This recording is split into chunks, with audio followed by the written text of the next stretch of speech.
An old man begins telling a chilling tale that's been whispered from village to village. It starts like any ordinary monster story. A demon with the head of a slug brutally wiped out an entire family. But the ending is what turned it into a legend. Just days later, the demon's severed head was discovered nailed to the village gate, a grim warning for anyone who saw it. The shocking part? The one responsible wasn't a seasoned warrior or a famous demon hunter. It was the family's only surviving child. He was said to be just 10 years old. And as the rumors spread, people stopped calling him human. Whatever that child had become, the villagers believed he was something far more terrifying.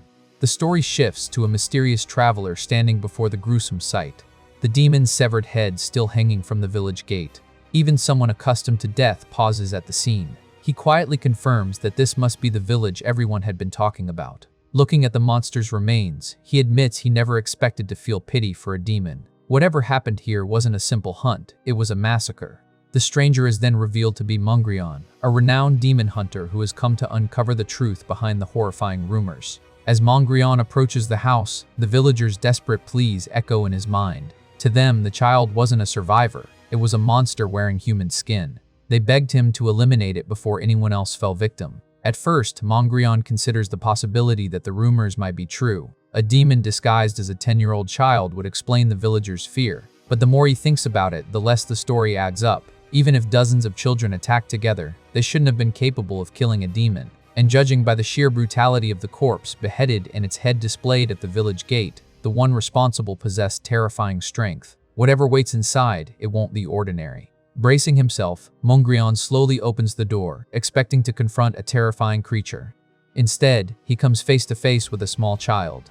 The boy timidly looks up and asks who the unexpected visitor is, his voice carrying more confusion than hostility. Mongrion calmly introduces himself as a demon hunter. The child's expression shifts ever so slightly as he quietly repeats the words, "A demon hunter." Not exactly the reaction Mongrion expected from someone rumored to be a monster. Looking into the child's emotionless eyes, Mongrion finally understands why the villagers were terrified. To them, those empty eyes alone were enough to convince themselves he wasn't human. But Mongrion isn't so quick to judge. His gaze drifts to several rough graves nearby. The dirt covering the boy's body tells the rest of the story. He buried his own family with his own hands. Somehow, despite everything, he's managed to survive for days without food or water. The rumors don't match the scene before him. Instead of drawing his weapon, Mongrion places a bowl of porridge on the ground and quietly tells the boy to eat. The child stares at it in confusion. He can't understand why a demon hunter would feed him. Weren't they supposed to kill monsters? The villagers had clearly sent Mongrion here for that very reason. Then, with an unsettling calmness, the boy admits the truth. The villagers had always hated him, even before the massacre. His lifeless eyes made everyone uneasy, and after they witnessed him killing the demon, they became convinced that he was the real monster. Rather than seeing a child who survived the impossible, they saw something they wanted gone. Instead of interrogating the child like a criminal, Mongrion quietly sits beside him and asks him to tell the whole story from the beginning. The boy's memories reveal a nightmare. A demon mercilessly butchered his family, leaving pieces of their bodies scattered across the floor as it feasted without restraint. Hidden inside a wardrobe, the terrified child could do nothing but watch his loved ones die.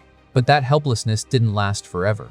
Consumed by grief and vengeance, he tracked the demon back to its lair. He sold everything his family owned to gather enough money, bought information about the monster's weakness, and carefully prepared his revenge. Armed with nothing more than a bamboo spear treated with salt, the 10-year-old confronted the very creature that had destroyed his life.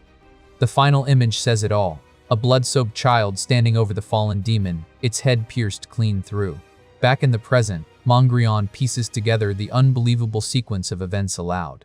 The boy survived by hiding, spent days planning his revenge, learned the demon's weakness, and somehow succeeded where even experienced adults often fail.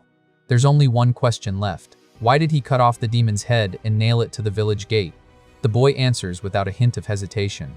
The demon had eaten the heads of his family, so he simply returned the favor. His emotionless reply sends a chill through the air. There isn't rage or pride in his voice, only cold resolve. Mongrion studies the child's eyes one last time. The story sounds almost impossible to believe, yet those eyes show no sign of deception. He also knows that while a salt-packed bamboo spear is the proper weapon against a Wadu scholar demon, merely knowing its weakness is nowhere near enough to guarantee victory. For a 10-year-old to accomplish such a feat, it borders on the impossible. Yet the evidence standing before him leaves little room for doubt. As Mongrian reflects on everything he's learned, the pieces finally come together. The boy possessed the unbreakable resolve to pursue revenge after witnessing his family's slaughter, the determination to uncover a demon's weakness, and the courage to act on that knowledge without hesitation. Those aren't the qualities of a monster.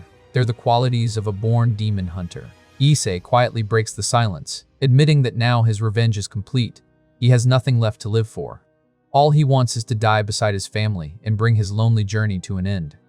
Instead of offering sympathy, Mongrian suddenly flicks the boy on the forehead, snapping him out of his thoughts. Only then does he realize he never asked the child's name, Issei.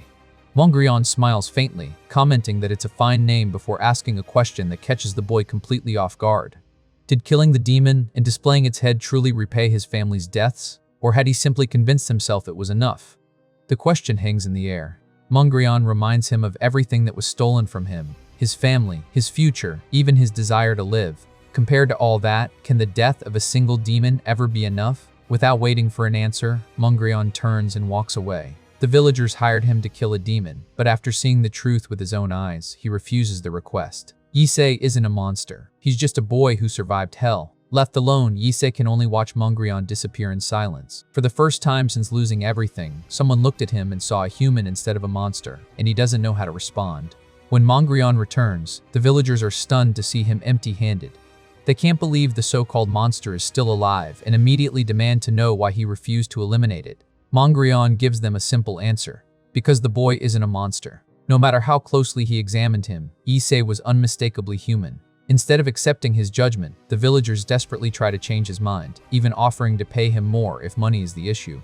But Mongrian isn't interested in a bigger reward. He's interested in the truth. Mongrian asks the villagers a question they've probably never asked themselves. Why do they hate that child so much? Their answer is exactly what he expected.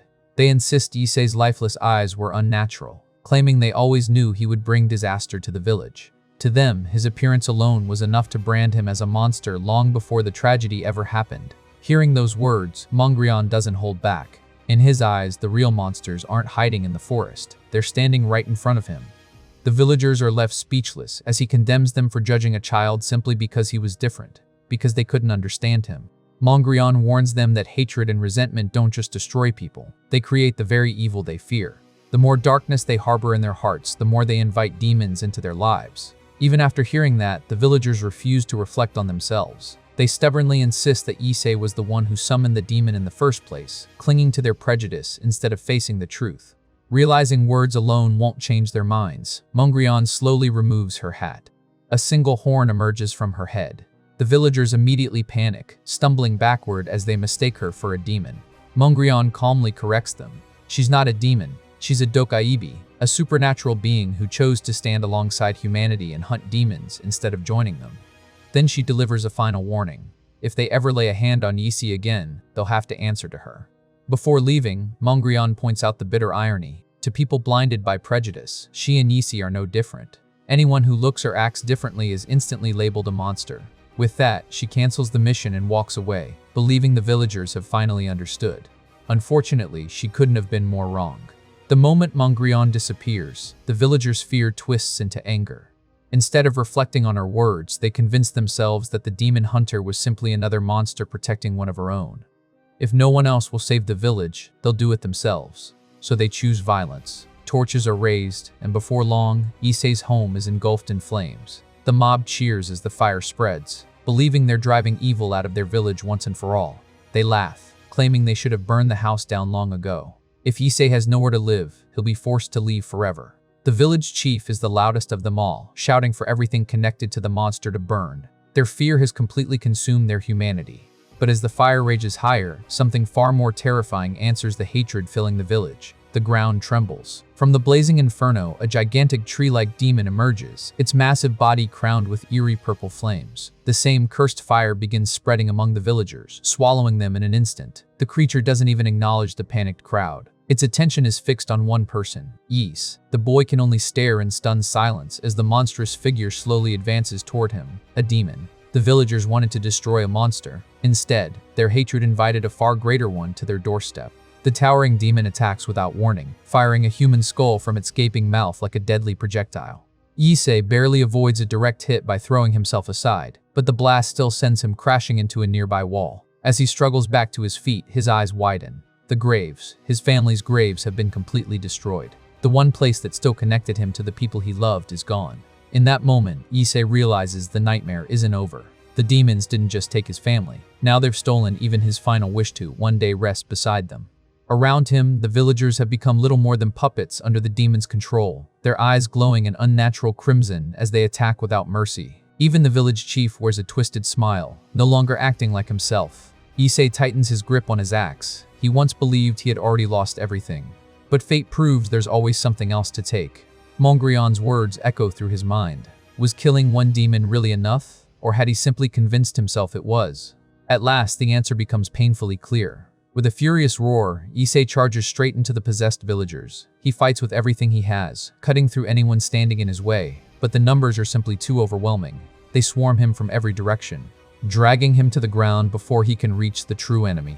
Pinned beneath the relentless mob, Mondrian's words continued to ring in his ears. He lost his family. He lost his reason to live. How could killing a single demon ever repay that? As the towering demon watches with a satisfied grin, victory seems inevitable. Then, out of nowhere, an axe comes spinning through the air and buries itself directly into the demon's eye. Despite being completely overwhelmed, Issei had still found an opening to throw his weapon. Looking up at the monster, he finally understands the path he must walk. His revenge was never meant to end with the demon that killed his family. It will only end when every demon in existence has been wiped out. Using the last of his strength, he reaches toward the demon, determined to keep fighting even as his body begins to fail.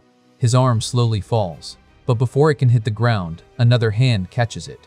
Mondrian has returned. With a single powerful stomp, a shockwave erupts beneath her feet, instantly tearing apart every possessed villager surrounding Issei. In the blink of an eye, the battlefield is cleared. The boy who thought he had been abandoned finally has someone fighting by his side. Mondrian stands between Issei and the towering demon, praising the boy for having the courage to face such a monster despite his small, battered body. Then her gaze shifts to the villagers. Compared to the child they condemned, she calls them truly pathetic. She reminds them of the warning they ignored. Hatred, resentment, and evil deeds give birth to demonic energy, and that very energy attracts demons.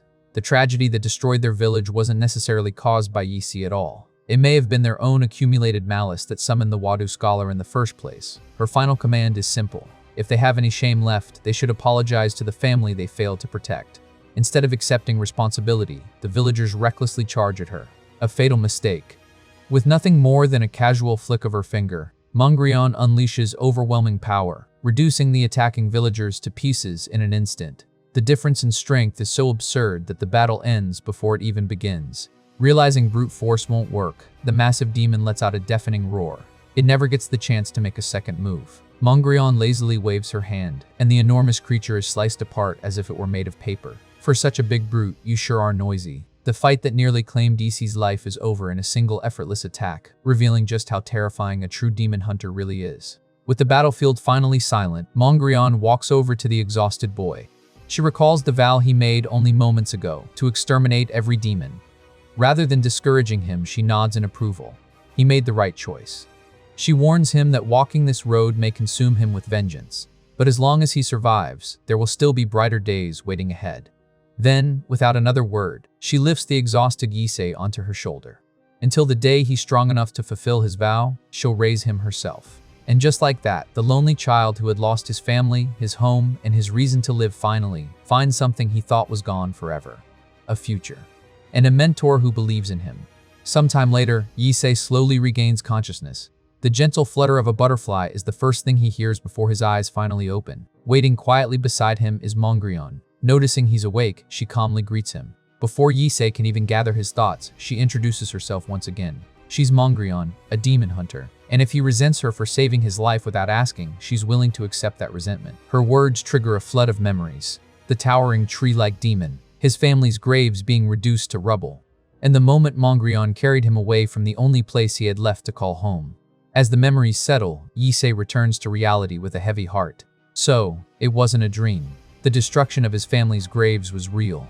The last physical reminder of the people he loved is gone forever, forcing Issei to face the painful truth that there's no returning to the life he once had. From this point on, the only path left before him is the one Mondrian opened, the path of a demon hunter.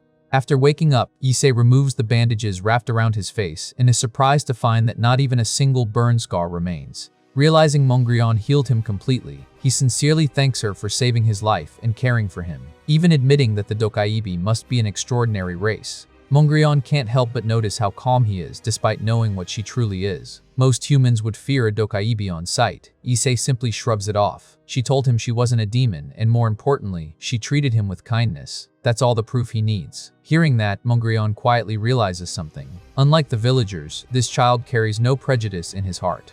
With the atmosphere settling, Mongrion brings up the proposal she made before. Will Issei follow her and learn the art of exterminating demons? She explains exactly what she's offering. She'll give him a place to live, train him until he can stand on his own, and help him gain the strength needed to one day fulfill his revenge against every demon. To anyone else, it would sound like the opportunity of a lifetime. Issei, however, narrows his eyes. The offer sounds too perfect. That alone makes him suspicious. His cautious response earns a small smile from Mongrion. He's sharper than she expected. Mongrion decides to be completely honest about what lies ahead. If Issei chooses to follow her, his new home won't be among humans. It will be deep within Dokaibi territory. Although Dokaibi are different from demons, they still possess demonic energy. Their homeland is saturated with that power, creating an environment so hostile that ordinary humans can barely survive there. Accepting her offer won't simply mean becoming stronger. It means leaving behind the human world and stepping into a realm where surviving each day is a challenge on its own. The first true test on Issei's journey to becoming a demon hunter.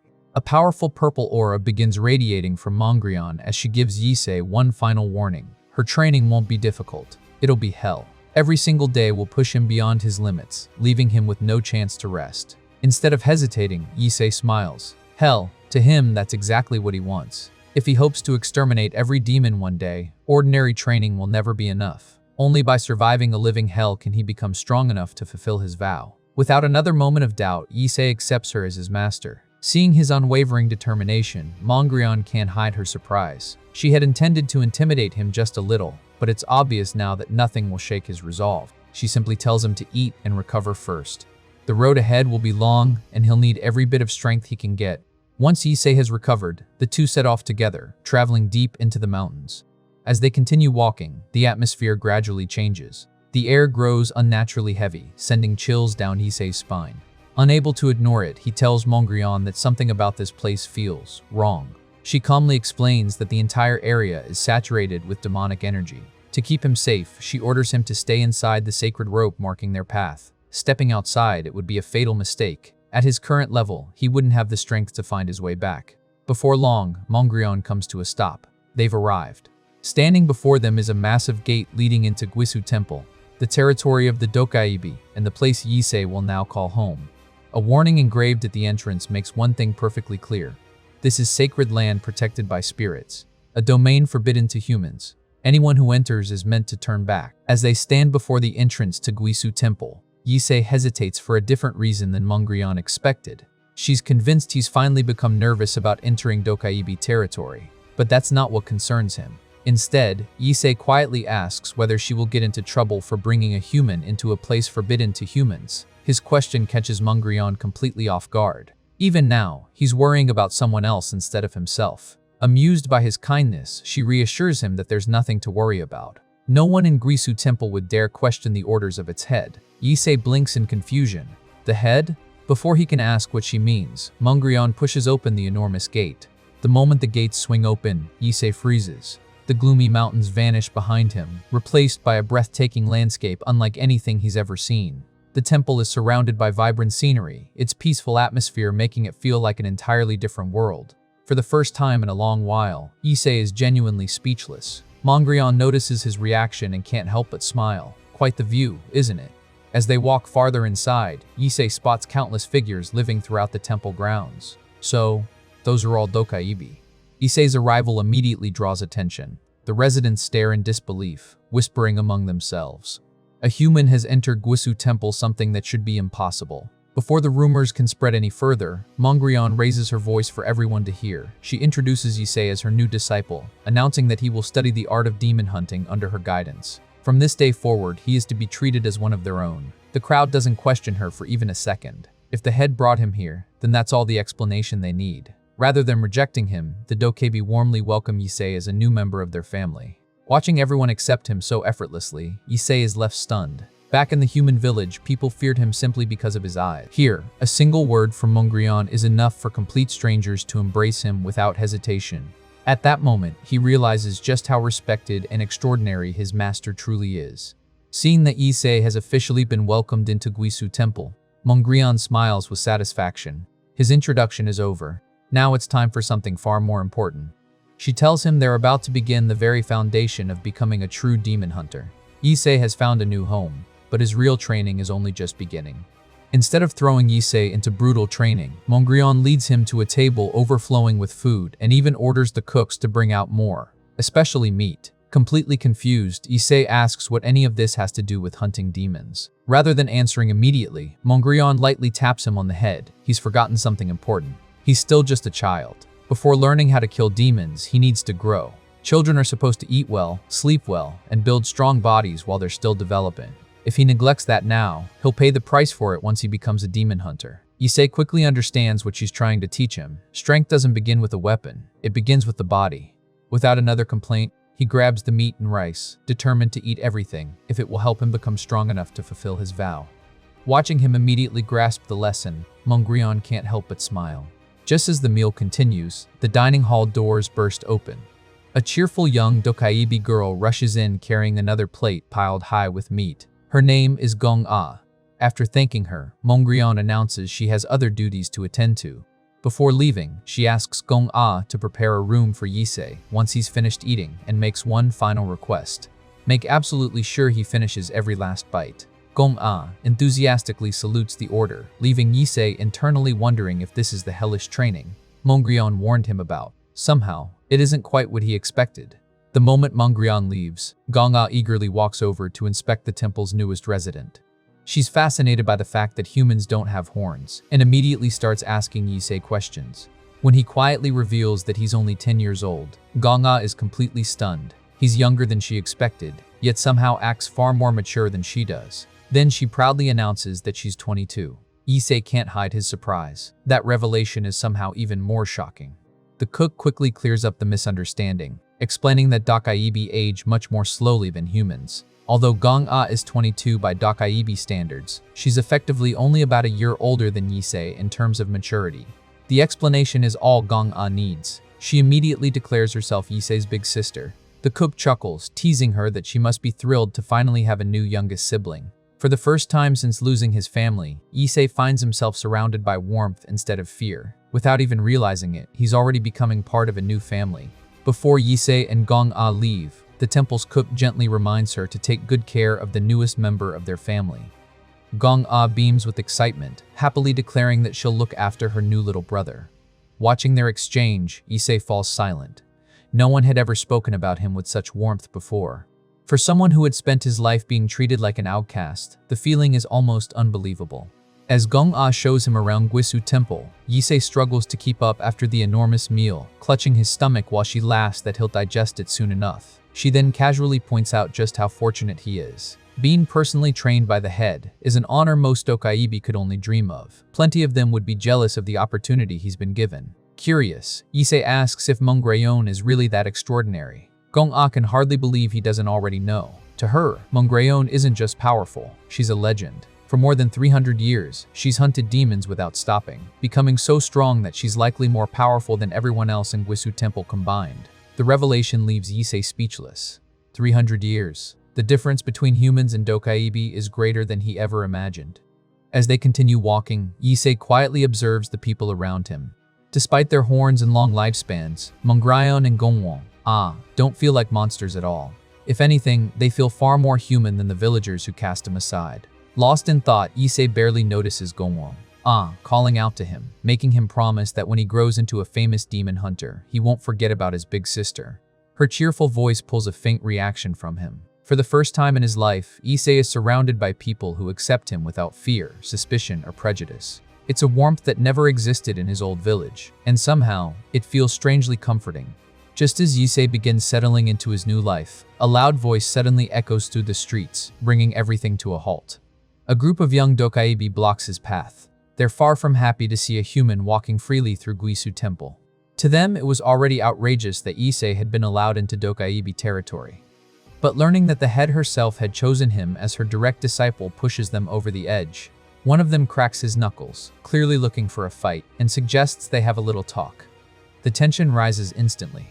Gong-a immediately recognizes the troublemakers, calling out the names of Ilchui, Woljang, and Gogol's gang before they can get any closer. As the group closes in, Issei quietly studies their expressions. Jealousy, hostility, resentment. It's a look he knows all too well. After everything that's happened, he can't help but think to himself, so this is the side of the world I'm familiar with. Even in a place that welcomed him with open arms, not everyone is willing to accept his presence. Some things, it seems, never change. As the sun begins to set, Gong-a struggles against the Dokaibi, holding her back, desperately demanding that they stop. Across the training grounds, Issei is barely able to remain on his feet after taking blow after blow. Gong-a angrily warns them that Mongrayon won't overlook this. The leader of the group simply shrugs. What's the problem? Sparring is a perfectly normal part of life at Guisu Temple. According to him, they're only teaching Issei the difference in strength so he doesn't foolishly rush toward demons before he's ready. In fact, he claims Issei is so weak that calling this a spar would be giving him too much credit. On the surface, his words sound reasonable, but his true feelings tell a different story. Deep down, the young Dokaibi isn't fighting to teach Issei. He's fighting because he's jealous. Ever since the head personally brought a human into Guisu Temple, he's been convinced Issei must possess some extraordinary talent. Instead, all he sees is a weak child who can barely defend himself. So why did Mongrayon choose him instead of one of her own people? That question has been eating away at him from the very beginning. Bruised and struggling to breathe, Issei quietly apologizes. He says he misunderstood the situation. He thought he was simply being bullied. Since he's the outsider in Dokaibi territory, he believed the only thing he could do was endure whatever happened to him without complaining. Instead of realizing it was supposed to be training, he feels guilty for interrupting everyone else's practice. His honest confession catches the entire group completely off guard. The young Dokaibi freezes. For a moment, no one says a word. Issei wasn't angry. He wasn't looking for sympathy. After everything he'd experienced in his old village, he'd simply assumed this was normal, and that realization hits far harder than any punch ever could. Frustrated by Issei's response, the young Dokaibi explodes in anger and rushes him again, unleashing a relentless barrage of punches. He mocks Issei for being nothing more than a weak human, claiming he had been holding back because the boy looked too fragile to survive a real fight. And yet, somehow, Issei still had the nerve to speak as if he understood anything. The punches keep coming. Issei doesn't block. He doesn't run. He simply endures every blow. But the longer the beating continues, the stranger it feels.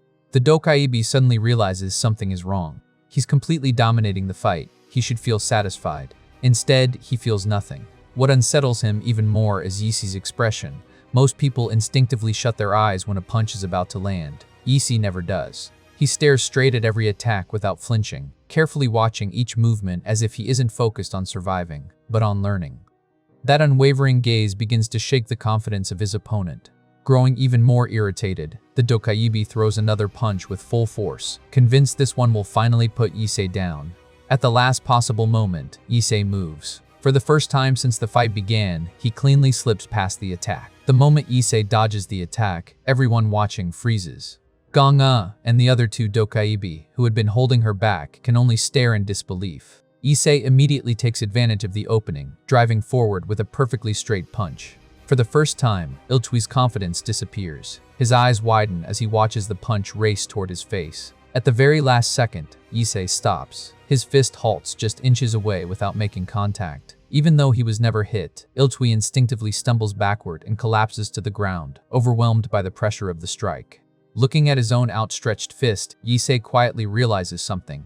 His punch didn't reach because his body wasn't strong enough. Mongrayon was right. If he doesn't eat properly and build his strength now, he'll regret it later.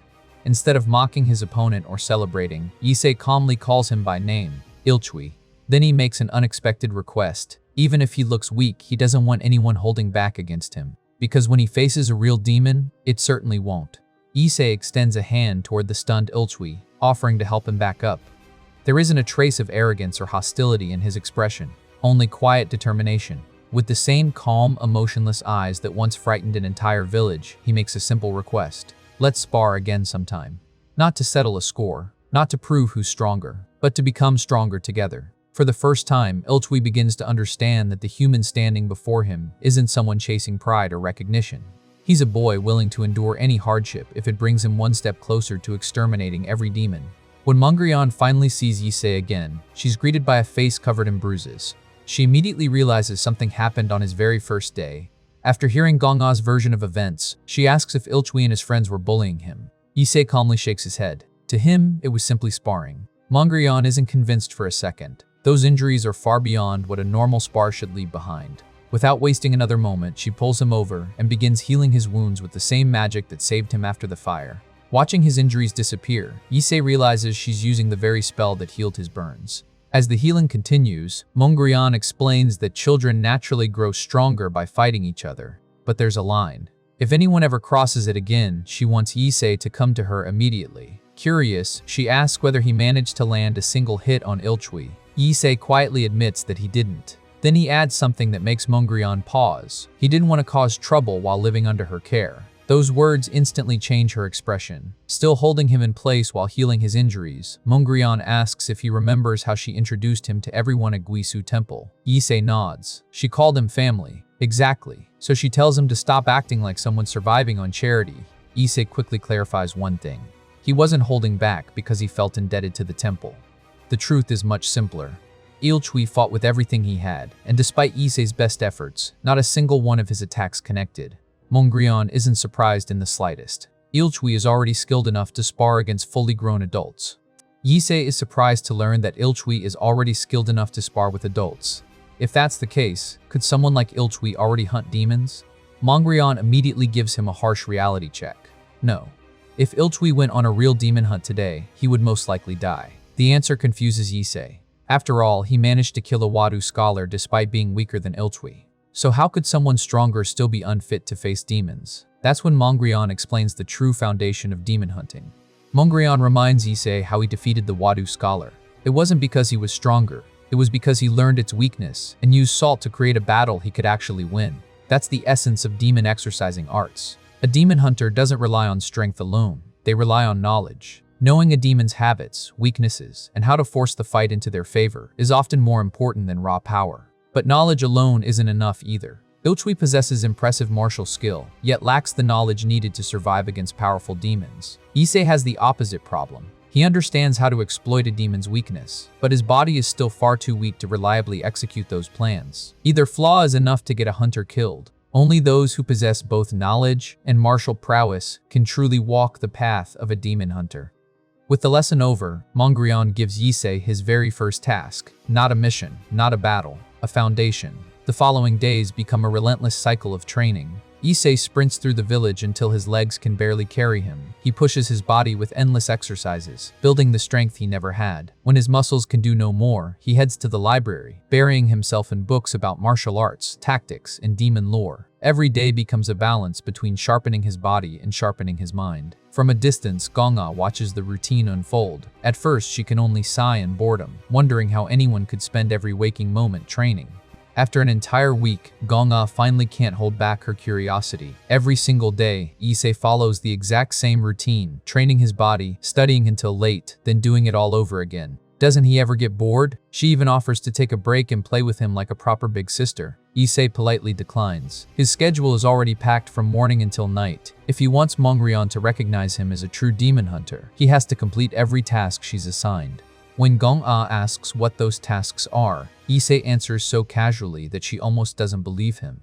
To prove he has the necessary knowledge, Mongrian ordered him to read every single book in the temple's library. Gong-A is horrified.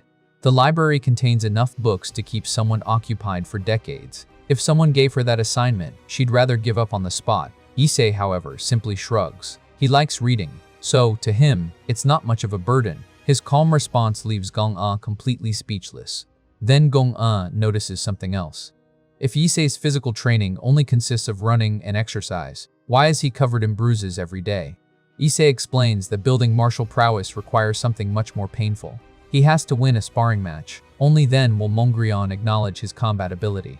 The scene shifts to the sparring grounds. Once again, Yisei lies battered on the ground after another defeat. Standing over him is Iltui, looking more exhausted than victorious. Issei has challenged him day after day without fail, refusing to stop no matter how many times he's knocked down. Iltui finally loses his patience. At this point, he can't even bring himself to hit Issei any harder. He's starting to feel like he's beating up someone who refuses to quit. Issei calmly reminds him that he shouldn't even be talking about killing him. This is supposed to be a spar. Iltui immediately snaps back. Who said I wanted to spar with you? At this point, Issei's determination has become more troublesome than any opponent Iltui has ever faced.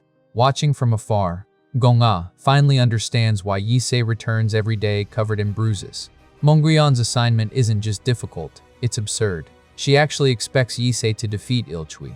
To Gong-ah, the challenge seems completely impossible. A human simply can't overpower a Dokaibi through brute strength alone. At least, that's what everyone believes. Back at the sparring grounds, Issei calmly questions Iltui. Isn't sparring meant to prepare people for real combat? A real demon won't politely leave just because someone doesn't feel like fighting. His words only irritate Iltui further. With a single step, the ground beneath his foot cracks from the force of his strength. He warns Issei not to mistake his restraint for weakness. If the human keeps coming back, next time he won't stop until every bone in Issei's body is broken. The threat isn't an exaggeration, it's a promise. Before the confrontation can escalate any further, Gong-ah rushes between them, telling Iltui to stop trying to intimidate Issei. Iltui clicks his tongue in annoyance. Now, from his perspective, it looks like Issei is hiding behind Gong-ah's protection. He can't understand why she keeps defending someone like him. Issei, however, remains completely unfazed. He quietly tells Iltui that even if every bone in his body ends up broken, he won't hold it against him. Then he repeats the same request as always. Let's spar again. Iltui stares at him in disbelief. At this point, there's only one conclusion he can reach. This human is completely insane, and that's exactly what makes him impossible to ignore. Days turn into weeks, yet nothing changes. No matter where Iltui goes, one familiar voice always finds him. Iltui, let's spar. At first, he thinks Issei will eventually give up, but the human keeps coming back, every single day. Iltui can't understand it. Issei ignores every warning, never complains about the beatings, and hasn't landed a single clean hit since they started. So why won't he quit? In Iltui's mind, the answer should be obvious. Humans can't surpass Dokaibi. Issei doesn't have the talent. He should have accepted reality long ago. Yet one thing continues to bother him. Whenever Issei looks at him, it doesn't feel like he's staring at an unbeatable opponent. It feels as though he's looking through him, as if Iltui is merely another obstacle on the road towards something much greater. That unwavering gaze slowly begins to get under Iltui's skin. Without realizing it, Issei's determination starts changing Iltui as well. Refusing to be left behind, Iltui throws himself into even harsher training. He tells himself there's no way he'll sit around while a mere human keeps improving. He refuses to lose the head's recognition. He refuses to lose Gong-ah's admiration. And most of all, he refuses to let Issei surpass him.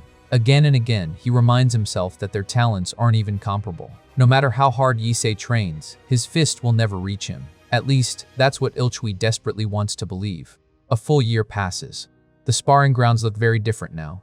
This time, it's Iltui, lying on the ground. Around them, Gong-ah and the other young Dokaibi stare in complete disbelief. The impossible has happened. Still dazed, Iltui slowly raises a hand to his face, feeling the spot where Issei's punch connected. For an entire year, he insisted it would never happen. But reality says otherwise. Standing calmly over his defeated rival, Issei quietly delivers a single sentence. It reached. The punch wasn't just a strike. It was proof that relentless effort had finally overcome what everyone believed was impossible. Unable to accept his defeat, Iltui immediately jumps back to his feet, insisting it was nothing more than a mistake. He claims he only lost his footing. Then, consumed by frustration, he charges at Issei with everything he has, determined to prove the first hit was just luck. This time, nothing lands. Issei effortlessly slips past every punch, avoiding each attack with calm, calculated movements. Watching his opponent weave through every strike, Iltui is stunned. He didn't spend the last year sitting still. He trained just as hard. So how could Issei's single year of growth surpass his own? As he continues dodging, Issei finally understands the lesson Mongrion had been trying to teach him all along. True demon hunting isn't about overwhelming strength. It's about combining knowledge and martial prowess. Most demons possess bodies far stronger than any human could ever hope to match. No amount of physical training alone can erase that gap. That's where knowledge comes in. By studying an opponent's habits, attack patterns, weaknesses, and vital points, a hunter can create opportunities that shouldn't exist. That's exactly what happened here. Over the past year, Issei memorized every movement in Ilchui's fighting style. What once looked impossibly fast now felt completely predictable. But knowledge alone still isn't enough. Even if you know exactly where to strike, it means nothing if your body can't reach the target. That's why martial prowess is equally essential. Only when both become second nature can a human hope to stand against creatures far stronger than themselves. For the first time, Issei truly grasps the essence of demon exercising arts. From the sidelines, Gong-a watches the battle end in complete disbelief. Just 1 year ago, Issei couldn't touch Ilchui even once. Now, he hasn't merely won, he's dominated the fight. The human everyone doubted has defeated one of Guisu Temple's most talented young Dokaibi so thoroughly that the outcome leaves everyone speechless. As Ilchui collapses unconscious onto the ground, Issei walks over without a trace of triumph or arrogance. Instead, he kneels beside his rival with genuine concern. Ilchui, are you okay? After everything they've been through, Issei still isn't interested in proving he's better. To him, Ilchui was never an enemy. As they stroll through Guisu Temple, Gong-a can't stop talking about what she witnessed at the sparring grounds. She excitedly praises Issei for defeating Ilchui after only a year of training. Issei, however, can't help teasing her. He's more impressed by the fact that she still has enough energy to keep talking without taking a single breath. The lighthearted exchange shows just how comfortable the two have become around each other. Their conversation comes to a halt when Issei spots Mongrian preparing to leave alongside several demon hunters. Curious, he asks where she's going. Mongrian realizes she's never actually explained it before. Every year, she travels into the human world to carry out demon hunts. It's more than just exterminating monsters. It's how the Dokaibi maintain their alliance with humanity. By protecting villages from demons, they prove that Dokaibi are allies, not enemies. Then she reminds Issei of something that suddenly makes perfect sense. The reason she found him in that cursed village was because she had been carrying out one of those annual missions. Issei finally understands why fate brought the two of them together. Before leaving, Mongrian asks Issei how he's progressing with the assignment she gave him. Gongo immediately lights up, eager to reveal what happened. But before she can say a word, someone else beats her to it. Ilchui casually walks over, draping an arm around Issei's shoulders as though they've been friends for years. Then, without hesitation, he announces the truth. Issei defeated him in a sparring match. Mongrian raises an eyebrow, pleasantly surprised. Only 1 year, and Issei already managed to beat Ilchui. Instead of making excuses or blaming bad luck, Ilchui openly acknowledges Issei's strength. He admits that Issei is genuinely impressive and vows to train even harder so he won't lose the next time they fight. For Issei though, one detail matters more than the praise itself. Ilchui called him by his name, not human, not outsider, just Issei. Without realizing it, their rivalry has turned into mutual respect. Meanwhile, Gong-a narrows her eyes at the sudden display of friendship. Something about Ilchui's abrupt change in attitude feels very suspicious. Seeing Ilchui openly praise Issei, Mongrian can't help but laugh. She gives Ilchui a playful tap on the head, admitting she'd been worried the two would never get along. But now, seeing him finally acknowledge Issei as his younger brother, she says he's truly grown. The compliment instantly goes to Ilchui's head. Trying to act tough, he can't hide the proud smile spreading across his blushing face. Watching from the side, Gong-a immediately figures out what happened. So that was his real goal all along, he just wanted the head's approval. Satisfied, Mongrian leaves the group, reminding them to continue getting along while she's away. As soon as Mongrian leaves, Gogol walks over to Issei with a warm smile. He's genuinely happy that Issei and Ilchui have finally become friends. Ilchui, however, is caught completely off guard. Since when were the two of them so close? Gogol casually reveals that they've actually been friends for more than half a year. The only reason he never showed it was because Ilchui hated Issei, so he avoided making things awkward. Now that Ilchui has accepted him, there's no reason to keep pretending. Hearing that, Ilchui clicks his tongue and jokingly complains that Issei somehow managed to win over even innocent little Gogol. Without realizing it, Issei has slowly earned the trust of everyone around him. Deciding there's no point dwelling on it, Ilchui invites Issei to come hang out with the others. Not as a rival, not as an outsider, just as one of the boys. The moment Gong-a hears about their plans, she excitedly insists on coming too. Ilchui immediately refuses. Today's outing is for brothers only. Naturally, Gong-a demands to know who made such a ridiculous rule. Ilchui smugly replies that he did, simply because he felt like it. A second later, punch. Gong-a's fist crashes straight into his face. Then I'm punching you because I feel like it. The two instantly dissolve into their usual childish bickering, turning the peaceful moment into complete chaos. Meanwhile, Issei stands quietly in the middle of it all. His cheeks slowly turn bright red, not because of the argument, but because of one single word. Brother. For someone who once believed he'd lost his family forever, hearing himself included in one again means more than he can put into words. Later, the group heads to the temple's armory. Surrounded by countless weapons, Issei hesitantly asks Ilchui whether they're really allowed to enter whenever they want. Ilchui doesn't even look back. Instead, he casually tells him to stop standing around and hurry up, then calls him human again. Issei pauses for a moment. He's back to calling him human. For a split second, he wonders if anything really changed. But after everything that's happened, it's clear Ilchui no longer says it with contempt. It's simply the teasing nickname of an older brother who's finally accepted him as one of his own. While browsing the armory, Ilchui suddenly throws out a bold challenge. This time, they won't settle things with another spar. They'll settle it with a real demon hunt. The rules are simple. Leave Guisu Temple, find a demon, and whoever kills one first wins. Issei immediately objects. Mongrian gave strict orders that none of them were to leave Guisu Temple until they came of age. Even putting that aside, simply wandering outside doesn't guarantee they'll encounter a demon. But Gurgle speaks up with information he'd overheard from the adults returning from patrol. They reportedly heard the cries of a newborn baby nearby. That likely means a child ghost, a weak demon known to occasionally wander close to the temple. Issei's expression hardens. He quickly shuts the idea down. They can't jump to conclusions based on a single sound. More than 10 different types of demons can imitate a crying infant, and some of those creatures are powerful enough to wipe them out without effort. Without confirming exactly what they're dealing with, hunting it would be reckless. This is exactly why Mongrian drilled knowledge into him before allowing him to fight. A demon hunter who makes assumptions becomes a dead demon hunter. Ilchui scoffs at Issei's warning. To him, it just sounds like someone who's read too many books and forgotten how to act. Then he asks one final time, "Is Issei coming, or not?" Issei doesn't hesitate. He refuses. Not because he's afraid, but because he won't disobey Mongrian's orders. Ilchui rolls his eyes. In his mind, Issei is just hiding behind the head's authority because he's too scared to leave the temple. With a dismissive snort, Ilchui decides he's done arguing. If the coward won't come, then he'll simply hunt the demon without him. Calling for the others, Ilchui leads the group toward the temple gates, while Issei can only watch them leave, fully aware that they're walking straight into a situation his knowledge tells him could end in disaster. As Ilchui storms out of the armory with the others, he can't resist throwing one last jab at Issei. For someone who claimed he came to Guisu Temple to hunt demons, he sure acts pathetic. Issei doesn't argue, he simply watches them leave in silence. Outside, Ilchui's excitement only grows stronger.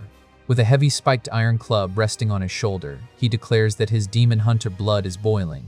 Right now, he feels like he could crush hundreds of child ghosts with his own hands. The others eagerly agree. They've always dreamed of hunting a real demon before becoming adults. To them, this isn't just an adventure. It's the trial that will prove they're worthy of becoming true demon hunters. The entire group is swept up in the excitement, convinced that victory is waiting just beyond the temple walls. Just as Ilchui is enjoying the moment, he glances back and freezes. Standing quietly behind Gurgle is Issei. Despite refusing earlier, he's come after all. Ilchui immediately bursts into laughter when he notices Issei's weapon, a simple hand axe. He mocks him, joking that they're going to hunt demons, not chop firewood. In Ilchui's mind, Issei must be terrified. This is supposed to be the human's first real encounter with a demon, and he imagines he's only tagging along because he doesn't want to look like a coward. Meanwhile, Ilchui's confidence only swells. He reminds himself that he's different. Even as a child, he'd seen and touched the corpse of a real demon. This hunt will be his chance to erase the humiliation of losing their sparring match. He's convinced that once they face a real demon, everyone will finally see the difference between his skills and Issei's. What Ilchui doesn't realize is that Issei didn't come to compete. He came because his instincts are warning him that this hunt is far more dangerous than any of them realize. As the group ventures farther from Guisu Temple, Issei can't shake the uneasy feeling in his chest. He never wanted to come. But once he realized he couldn't stop Ilchui and the others from leaving, the only choice left was to follow them. If something went wrong, at least he'd be there. While the others confidently search for their prey, Issei runs through everything he remembers from the books. If the reports are accurate, they're dealing with a child ghost. A demon that takes the form of a helpless child and usually torments people by making unreasonable demands rather than fighting head-on. Against a creature like that, Ilchui should have little trouble winning. But Issei can't ignore the possibility that's been bothering him from the start. What if it isn't a child ghost? That single thought refuses to leave his mind. The sound of a crying child echoes through the area. At first, everything matches the stories. A lonely child sits ahead, weeping softly. Then, the illusion falls apart.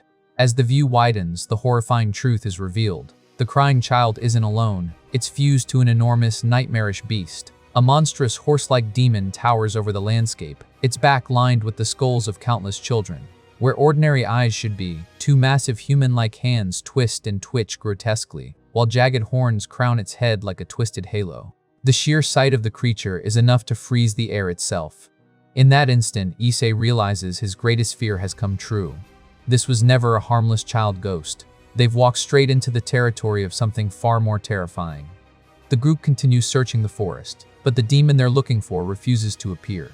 Ilchui grows increasingly irritated. The patrols clearly reported hearing a baby crying somewhere around here, so where is this so-called child ghost? Sensing the tension, Issei calmly suggests they head back. There's still no sign of a child ghost, and continuing to wander deeper into the forest feels far too dangerous. Ilchui immediately takes the suggestion the wrong way. To him, it sounds like Issei is looking down on him after winning a single sparring match. His pride flares up once again, forcing Gurgle and the others to grab him before he starts another fight. Instead of arguing, Issei quietly shakes his head. He never believed he was stronger than Ilchui. The victory only happened because Ilchui underestimated him. If Ilchui had known what to expect, the outcome could have been completely different. Issei speaks without a hint of flattery. After sparring with Ilchui every single day for an entire year, no one understands his abilities better than he does. His physical strength, his speed, his martial skill, they're all incredible. Hearing such sincere praise completely catches Ilchui off guard. His face slowly turns red as his pride melts into embarrassment. Trying to hide how happy he is, he coughs awkwardly before declaring that maybe Issei has earned the right to join their sworn brotherhood. Issei blinks in surprise. Does that mean Ilchui would become his big brother? Ilchui immediately acts tough, asking if there's a problem with that. But Issei's answer is immediate. No, I'm happy. A gentle smile spreads across his face as he quietly admits something he's kept buried for a long time. He's always wished he had an older brother. For a moment, Ilchui is completely speechless. That smile, it isn't fake. It's the smile of a child who lost his family and never expected to belong to one again. Without realizing it, Ilchui's heart softens. The touching moment is shattered by a chilling sound. A baby's cry echoes through the forest. Ilchui's eyes light up. Convinced they've finally found the child ghost, he charges ahead without a second thought, shouting that whoever catches it first gets to keep it. Gogol and the others immediately chase after him. Inside, Ilchui is already imagining himself returning as the hero of the group. This is his chance to show his new younger brother just how cool he really is. But the moment he reaches the source of the crying, his body locks in place. Standing before him is a child with hollow, lifeless eyes and a mouth stretched unnaturally wide open. Every instinct in his body screams at him. Something is terribly wrong. Woljang finally catches up, exhausted from chasing after Ilchui. Still frozen in place, Ilchui asks a strange question. A child ghost. It's supposed to look like a baby, right? Woljang nods, confused. Yeah, at least that's what they've always been told. For a brief moment, everything seems normal. Then the child's unnaturally wide mouth slowly closes. Silence. And suddenly, a twisted grin spreads across its face. Its eyes glow a deep crimson as it begins laughing. From the darkness around it, more smiling faces emerge, each wearing the exact same horrifying expression. Only then does Ilchui notice the impossible. Why does it have more than one head? The instant Issei sees the creature, his blood runs cold. His worst fear has become reality. He screams at everyone to run. That thing isn't a child ghost. It's something far more dangerous. But before he can even reveal its true identity, the monster attacks. Without warning, countless razor-sharp horns burst from every opening in the grotesque faces. The mouths, the eyes, every hollow cavity becoming a deadly weapon. The barrage explodes toward the children with terrifying speed. Issei barely manages to react in time, throwing up the shield he brought just in case. The impact slams him into the ground, but the shield saves his life. Ilchui and Woljang avoid some of the attacks, but not all of them. Sharp horns tear into their bodies, leaving both of them screaming in agony. Then Issei looks toward Gogol, and his heart sinks. Gogol never moved. Frozen by fear, he couldn't react at all. Two massive horns have pierced straight to his stomach, leaving him collapsed motionless on the forest. The four children lie scattered across the ground. Moments ago, they were arguing over who would claim their first demon. Now, they're staring at the horrifying reality of what a real demon truly is. Towering over them, the grotesque creature begins laughing. Then another face laughs. Then another. Soon, the entire monster erupts into hysterical, overlapping laughter that echoes through the forest. Every boast, every dream of becoming heroes, every ounce of confidence they carried out of Guisu Temple is crushed in an instant. This is the difference between training and facing a real demon. The story pauses to reveal a harsh truth about demon hunting. A demon's danger isn't measured by how difficult it is to kill. It's measured by one thing: the hunter's chance of surviving. Demons are ranked across 9 risk levels. Levels 9 through 7 are considered low-grade demons. Even then, survival isn't guaranteed. Rookie hunters only have around a 90% chance against the level 9, 80% against the level 8, and 70% against the level 7. But once a demon reaches risk level 6, everything changes. Level 6 marks the beginning of the mid-grade demons. Against one of those, a rookie hunter's survival rate plummets to a mere 2 only 20%. And that's for official demon hunters. The monster standing before the children is finally identified. Risk level 6. A mid-grade demon, the Wailing Dragon Demon. The realization sends a chill through Issei. His worst prediction wasn't just correct, it was even worse than he imagined. Issei's mind races. This isn't a child ghost, it's a Wailing Dragon Demon. Even experienced rookie hunters only have a slim chance of surviving against something like this. But they aren't even official hunters yet. They're children, they're injured, and they're trapped. At this rate, every single one of them is going to die. Instead of panicking, Issei forces himself to think. If they can't win, then he has to figure out the one decision that gives them even the slightest chance of surviving. Nearby, Ilchui can barely think through the pain. Every wound burns. His stomach churns. The horrifying appearance of the demon is far worse than anything he'd ever imagined while reading stories or boasting to his friends. Then reality crashes into him. This happened because he insisted on coming, because he challenged everyone to a demon hunt, because he refused to listen. The guilt is almost worse than the pain. His eyes suddenly fall on Gogol. The younger Dokebi is bleeding heavily, the horn still lodged through his stomach. Panic instantly replaces Ilchui's pride. If they don't treat Gogol immediately, his little brother isn't going to survive. For the first time since leaving Guisu Temple, Ilchui understands the true cost of his reckless confidence. Pain and panic consume Ilchui's thoughts. What are they supposed to do now? If they stay, everyone dies. If they run, can they even escape a demon like this? And even if they could, how are they supposed to carry a critically wounded Gurgol all the way back to Guisu Temple? Desperately searching for an answer, Ilchui reaches a conclusion. Then Yisi speaks first. His voice cuts through the forest like a blade. Leave Gurgol behind and run. Ilchui slowly turns toward him, unable to believe what he just heard. Yisei? What did you just say? Yisei doesn't look away. He states the brutal truth without emotion. Gogol's wound is fatal. Even if they somehow escaped, he would bleed to death long before they reached the temple. The words hit everyone like another attack. Woljang immediately lashes out in disbelief. Abandon Gogol? How could Yisei even suggest something so cruel? For a moment, the human they had come to trust sounds colder than the demon standing before them. Yisei remains calm. Then he asks a question that stops everyone in their tracks. If the Wailing Dragon Demon could have killed them already, why hasn't it attacked again? The answer comes from something he read in the Demon Encyclopedia. Wailing Dragon Demons don't simply enjoy killing. They savor prey consumed by negative emotions. Fear, despair, guilt, hopelessness. Those emotions make their victims far more satisfying to devour. Issei slowly realizes what's happening. The demon isn't hesitating. It's waiting to watch them make an impossible choice. Will they abandon their dying friend to save themselves, or will they cling to each other and all die together? The monster isn't just hunting their bodies. It's feasting on the despair building inside their hearts. Issei forces himself to say the words no one wants to hear. The Wailing Dragon Demon wants them to abandon Gogahol. If they do, Gogahol will fall into despair, while the rest of them will be consumed by guilt. Those emotions are exactly what the monster has been waiting for. Issei understands that. He knows they're playing straight into the demon's hands. But even so, he reaches the same painful conclusion. It's the only choice that gives anyone else a chance to survive. The words weigh heavier than any weapon.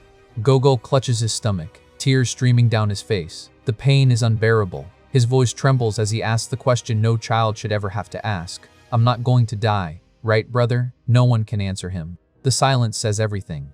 At that moment, the Wailing Dragon Demon begins moving toward them. Issei reacts instantly. He hurls a small item toward the creature. A blinding flash erupts, flooding the forest with brilliant light and momentarily stopping the demon in its tracks. Without wasting even a second, Issei kneels beside Gogol. Leaning close enough that only he can hear, Issei whispers an apology. I'm sorry, Gogol. Then he makes a quiet promise. I swear, I'll kill that demon.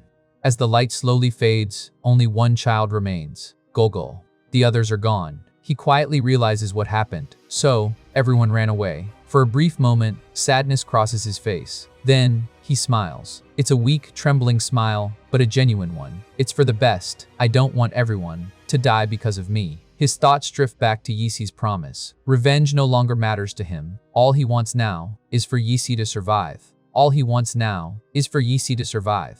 In the distance, Ilchui and Woljung run through the forest with tears streaming down their faces. Neither of them looks back. Behind them, the wailing dragon demon slowly lowers the massive hands covering its face. The grotesque horror hidden beneath is finally revealed. The monster has gotten exactly what it wanted. A child abandoned, friends drowning in guilt, and despair so deep it can almost taste it. Hidden in the forest, Issei watches from a distance as the nightmare unfolds.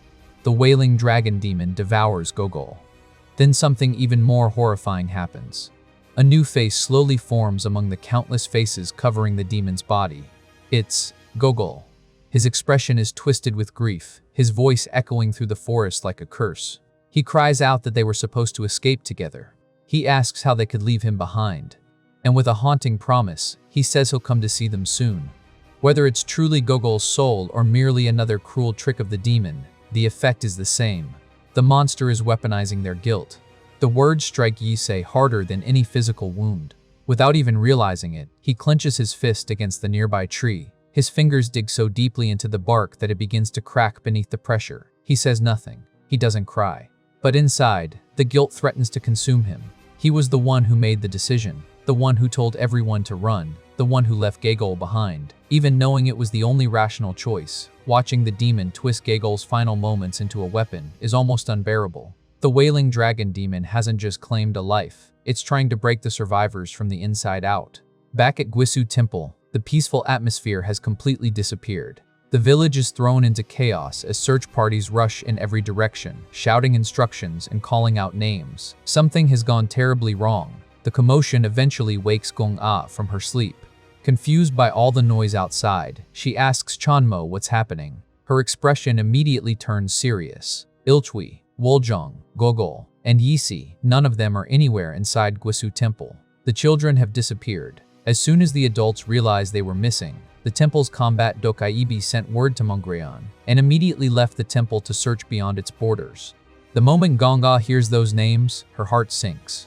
A memory suddenly flashes through her mind. Ilchui's cheerful voice from earlier that day. "We're going out to play. Come with us." Her eyes widened in horror. No, they didn't just go out to play. They really left Guisu Temple.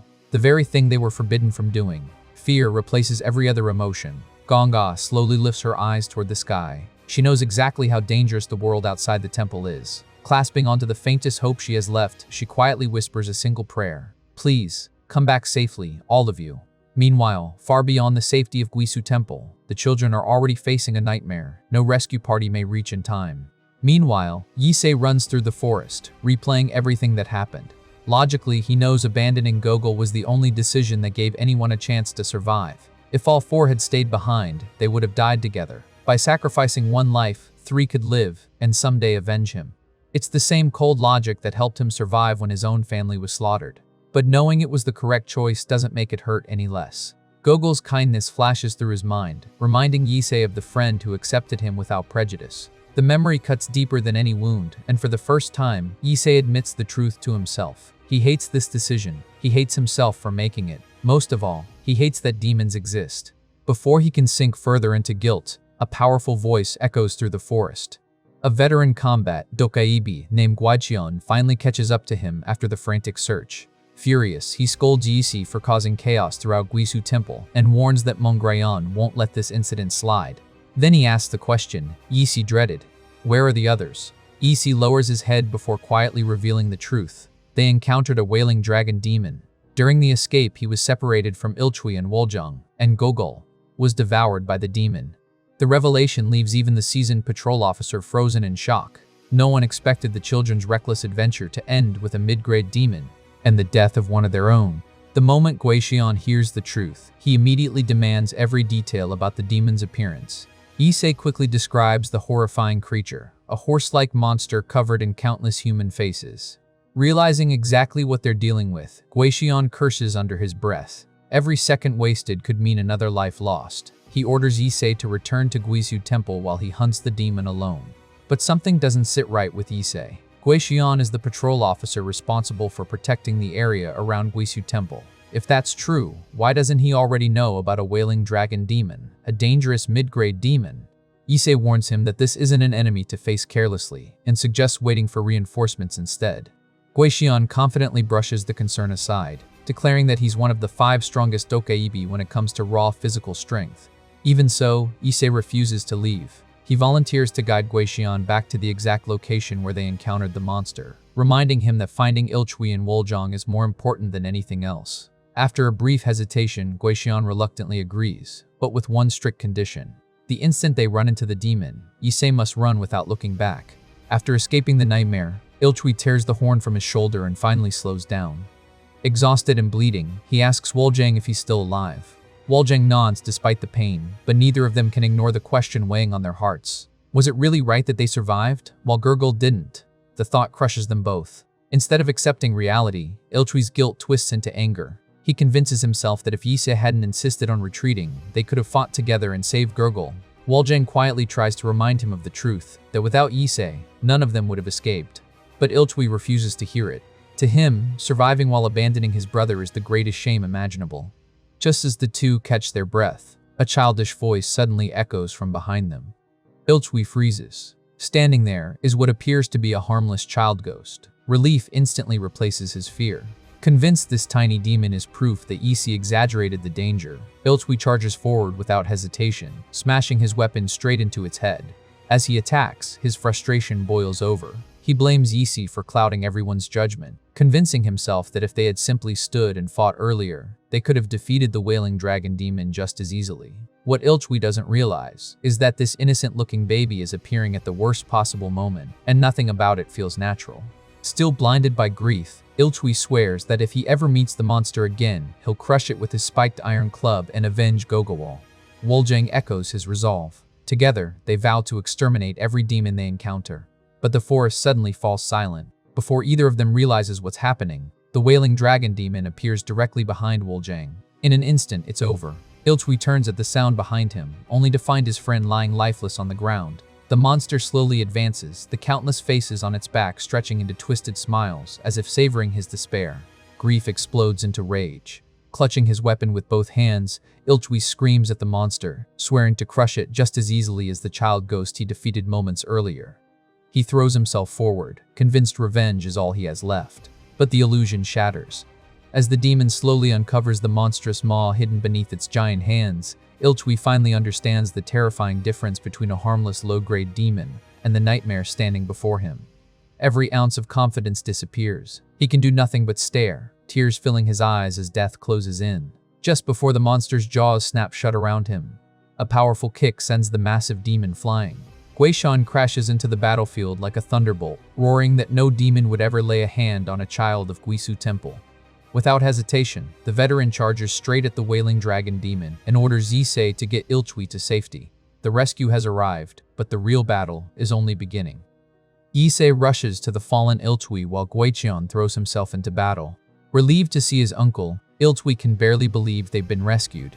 Issei quickly checks if he can still stand before assuring him that he's just glad he survived. Meanwhile, Guixian completely overwhelms the wailing dragon demon. Every strike shakes the battlefield as he vows to make the monster suffer for targeting the future of Guisu Temple. Watching from a distance, even Issei is impressed. The veteran Dokaibi is undeniably stronger. For a moment, it genuinely looks like the battle is already won.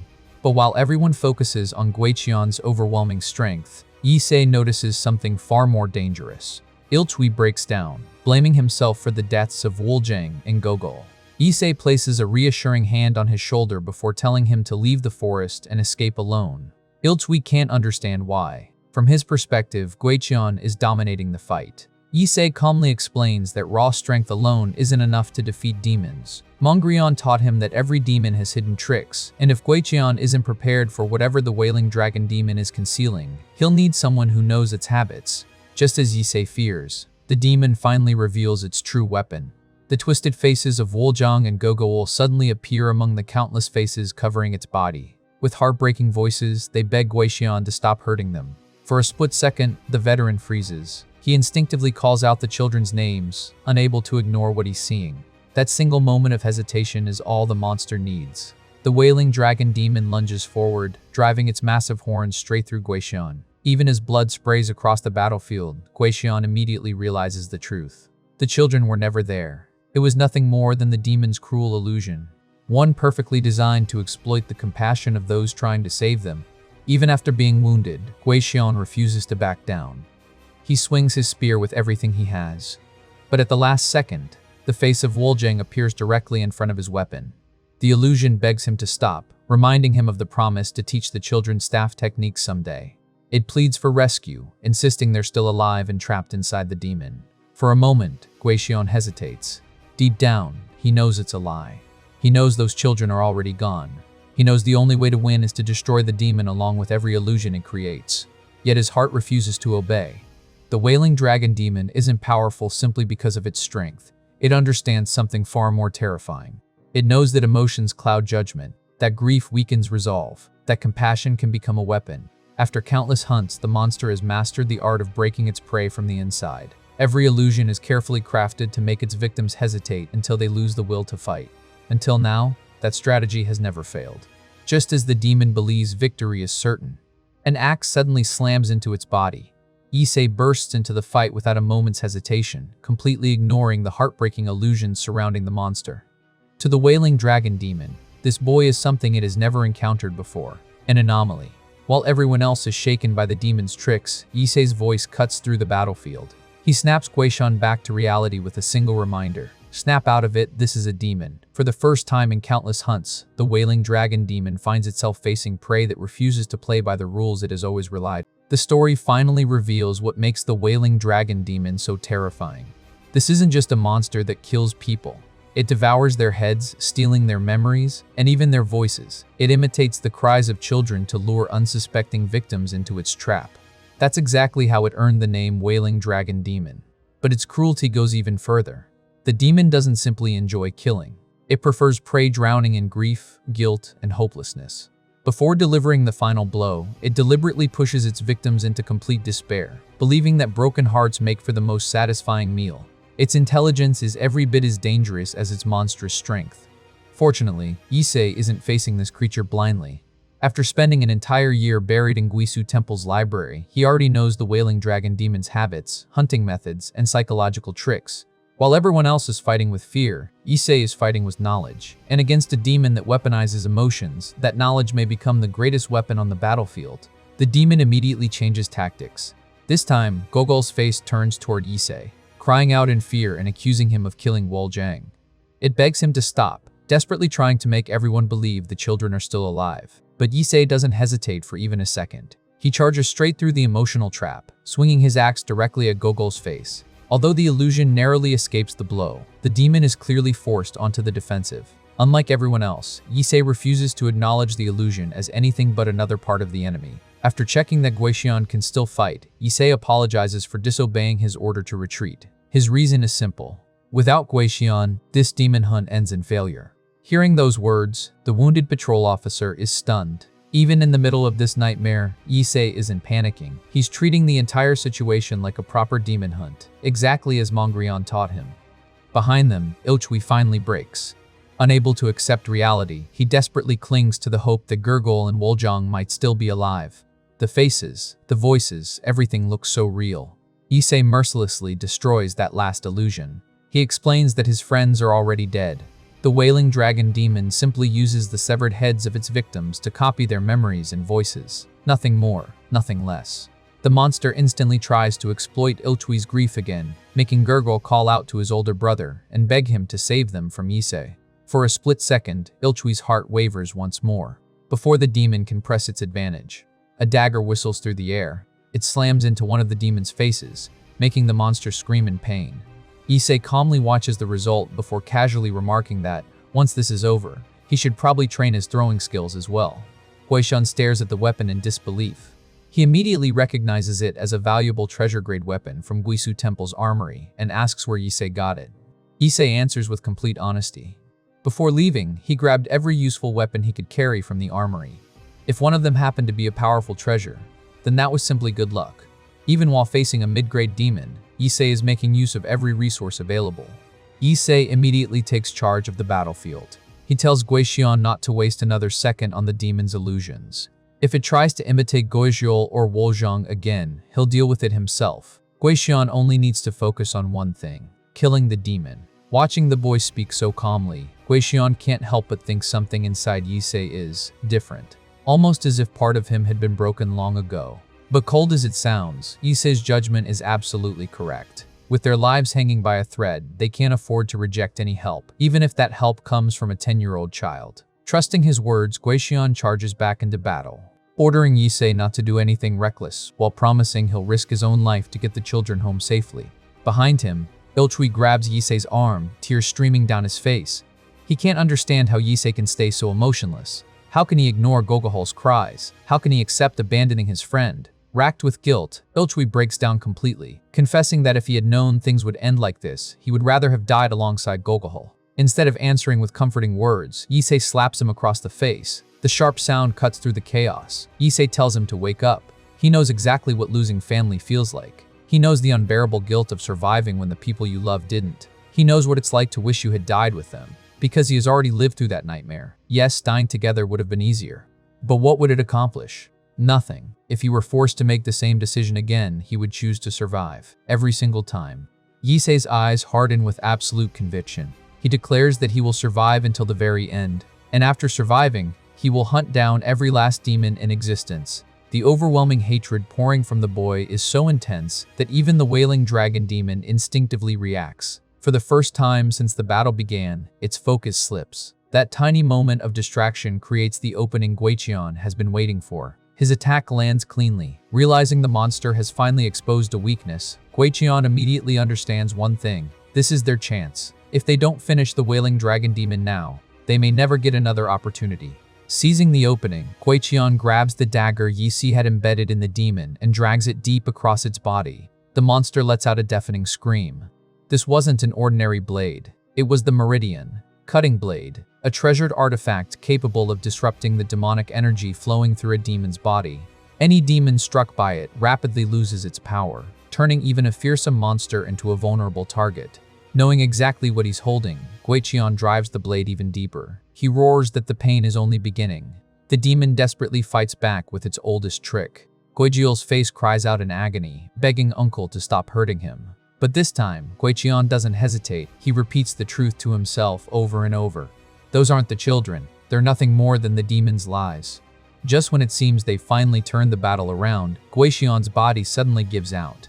The wound he'd suffered earlier bursts open, blood pouring from his side as his strength rapidly fades. He tries to stand, he tries to keep fighting, but his body refuses to move. Watching from afar, Ilchui can only whisper his uncle's name in horror. The wailing dragon demon immediately senses the change. Its smile returns. Without wasting the opportunity, the monster crashes down with overwhelming force, slamming Guixian into the ground with enough power to shatter the earth beneath him. The narration reveals the terrifying truth. For the very first time in all of its countless hunts, the wailing dragon demon had actually feared for its own life. That feeling filled the monster with pure rage. It wasn't satisfied with merely killing Guixian anymore. It wanted to erase him completely. Unable to move, Ilchui watches in absolute despair as his uncle's body is brutally torn apart before his eyes. All he can do is stare in disbelief and whisper the name of the man who had come to save them. Guixian is gone. What should have been an effortless hunt ends in disaster for the demon. Instead of claiming an easy victory, it suffers a devastating wound that forces it to think about retreat. But before disappearing to recover, there's one thing it refuses to leave behind: the anomaly that ruined everything. Issei has become a threat that must be erased. The demon lunges toward the helpless Ilchui, determined to finish him off. But just before it can strike, Issei crashes down from above with his axe, using the force of his fall to deliver a crushing blow. He doesn't stop there. Axe swing after axe swing rains down on the monster as he coldly declares that if it's venting its anger on Lord Guixian, then it must already be backed into a corner. Nothing stings a predator more than having its weakness exposed. Desperate to survive, the demon resorts to its cruelest trick. Gogol's face suddenly appears on its body, crying out in pain and begging Issei to stop. It desperately insists that it's the real Gogol, hoping even a moment of hesitation will save its life. It doesn't work. Before the plea can even finish, Issei's axe slices the face clean off without the slightest pause. Realizing one familiar face isn't enough, the demon floods its body with countless others. Innocent voices beg for mercy, claiming to have wives, children, and aging parents waiting for them. Every plea is carefully crafted to shake Issei's resolve. Instead, each new face is answered with another brutal swing. Covered in blood, his empty gaze never wavers as he delivers a chilling response. Beg all they want, it changes nothing. As long as it's a demon, he has no intention of letting it live. The monster keeps searching for the last bit of humanity inside him, but finds none. The relentless assault drives the demon into agony. Its screams echo across the battlefield as it accuses Issei of being heartless, even calling him a murderer. But those desperate words no longer carry any power. Issei continues his execution without hesitation, determined to end the nightmare once and for all. The forest falls eerily quiet, broken only by the dull, metallic sound of something being relentlessly crushed. For a brief moment, everyone watching shares the same stunned thought. They can hardly believe what they're witnessing. Ilchui trembles in disbelief, unable to comprehend how Issei could carry out such a merciless assault. At this point, even the spectators aren't sure who's more terrifying, the hunter or the hunted. As the dust settles, Issei stands motionless over the battlefield, his axe dripping with blood and his entire body stained crimson. Beneath him, the once arrogant demon lies collapsed on the ground, shaking uncontrollably. The creature that had toyed with everyone moments ago can no longer even find the strength to speak. Looking down at the broken monster with an emotionless expression, Issei calmly remarks that he didn't know demons could make faces like that. It's good to know. The cold observation lands harder than any axe swing. To Issei, the demon's fear, pain, and desperate expressions mean nothing. They're simply another thing he's learned before finishing the job. Issei continues bringing his axe down on the demon, each strike making the already brutal scene even harder to watch. Ilchui desperately covers his mouth, trying to hold himself together, but the sight becomes too much. He eventually turns away and vomits. The sound makes Issei stop.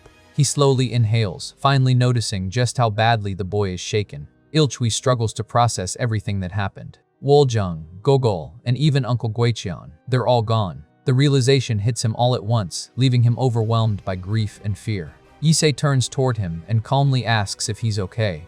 But the moment Ilchui feels Issei's presence nearby, he instinctively crawls backward, still terrified by what he just witnessed. Issei immediately realizes he's frightened and apologizes, admitting that he startled him by speaking so suddenly. Then, without dwelling on it, Issei tells Ilchui there's something he needs his help with. He asks if the boy can stand.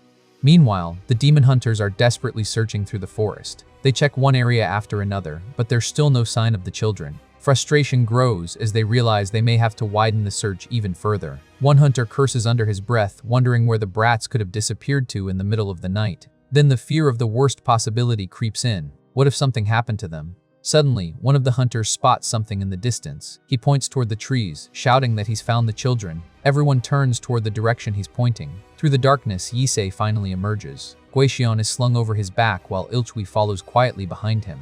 The sight immediately catches the hunters off guard. They found the children. But judging by Issei's blood-covered appearance and the unconscious man on his back, it's clear that something went very, very wrong. The missing children eventually make it back to Gwisa Temple, but only 2 of them return. And they bring devastating news. Woljang, Gogol, and Uncle Guiqian were killed by a demon. Gong-ah desperately wishes it isn't true, but Ilchui's devastated expression confirms everything. There is no misunderstanding. The 3 of them are truly gone. Since returning, Ilchui has completely shut himself away in his room. He refuses to speak to anyone, leaving only the sound of his muffled sobbing coming through the door. For Gong-ah, hearing him cry like that is heartbreaking. She wants to help him, but there's nothing she can say that could possibly undo what happened. Meanwhile, Issei has returned alongside Ilchui. Strangely, despite everything that happened in the forest, he goes right back to his usual routine as if the entire incident never happened. Gong-ah watches him and can't help but think that after everything he's been through, he should be resting. But approaching Issei isn't exactly easy. How do you even talk to someone who just came back from a massacre, looking completely unfazed? As Issei runs through the village, keeping up with his usual training routine, he overhears the villagers whispering about what happened.